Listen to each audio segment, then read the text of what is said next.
Pawan Kalyan comments బాధ్యతారాహిత్యమన్నారు MLC Addanki Dayakar. Deputy సీఎంగా వ్యక్తి అవగాహన లేకుండా మాట్లాడడం సరికాదన్నారు. తెలంగాణ ప్రజలను పవన్ అవమానించారన్నారు. తన రాజకీయ ప్రయోజనాల కోసం తెలుగు ప్రజల మధ్య పవన్ చిచ్చు పెడుతున్నారని మండిపడ్డారు అద్దంకి. పవన్ కళ్యాణ్ స్టేట్మెంట్ వెనుక బాధ్యతారాహిత్యం కనపడుతున్నది. రెండవది అవగాహన లేమి కూడా మనకు కనబడుతుంది.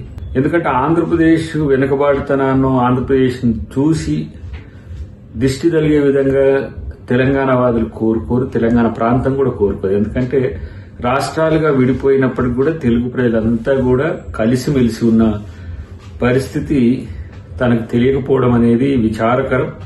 అన్నిటికంటే ముఖ్యంగా ఏంటంటే అవకాశవాద ప్రకటనలు పవన్ కళ్యాణ్ నుంచి రావడం అనేది తెలుగు ప్రజలు కూడా కోరుకోవట్లే. సరే, అనాలోచిత స్టేట్మెంట్సా లేకపోతే ఉద్దేశపూర్వకంగా చేస్తుందా అనే దాంట్లో అనాలోచిత స్టేట్మెంటే కనబడుతుంది మనకు. కాబట్టి గోదావరి ఎప్పుడు కూడా తెలుగు ప్రజల్ని సమానంగానే చూసింది. ఏ విధంగా కోనసీమను చూసిందో అదే విధంగా తెలంగాణను కూడా చూసింది. ఇక్కడ ప్రాజెక్టు లేకపోవడం వల్ల తెలంగాణ కొంత వెనుకబాటుతనంతో ఉన్నది, కానీ ప్రాజెక్టులు అయితే మరింత మేలు జరిగేది. కాళేశ్వరం లాంటిది సక్సెస్ అయి ఉంటే మంచిగానే ఉండేది. కానీ ఈ అంశాలలో తనకు అవగాహన లేకపోవడం వల్ల కేవలం రాజకీయ ప్రేరేపిత ప్రకటనలతోనే ఈరోజు పవన్ కళ్యాణ్ స్టేట్మెంట్ ఇచ్చిందని మనం అనుకోవాల్సిన అవసరం ఉంది. కొన్ని స్టేట్మెంట్ కొన్ని సందర్భాల్లో తనకు అనుకూలంగా ఇచ్చుకోవడం అనేది అది పవన్ కళ్యాణ్కి సాధ్యమవుతుంది.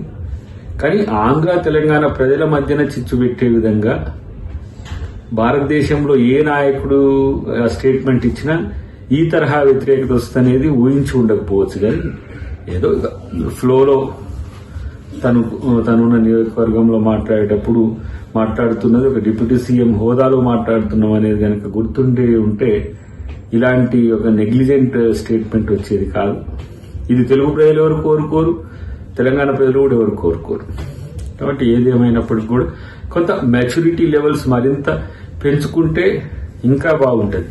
ఏదేమైనా కూడా వాస్తవానికి చెప్పాలంటే తెలంగాణకు వచ్చి తెలంగాణ పాట, ఆంధ్రాకి వెళ్ళిన తర్వాత ఆంధ్ర పాట, తర్వాత ఇప్పుడు బీజేపీతో అనుకూలంగా ఉంటే బీజేపీ పాట, టీడీపీతో అనుకూలంగా ఉన్నప్పుడు టీడీపీ పాట, ఇట్లా ఏ పాట ఆ పాట నేర్చింది కాబట్టి కొంచెం తను బతక నేర్చిన పాట పాడుతున్నట్టుగా భావించాల్సిన అవసరం ఉంది. కాబట్టి దీన్ని ఎవరు తెలుగు ప్రజలు పట్టించుకోవద్దని మేము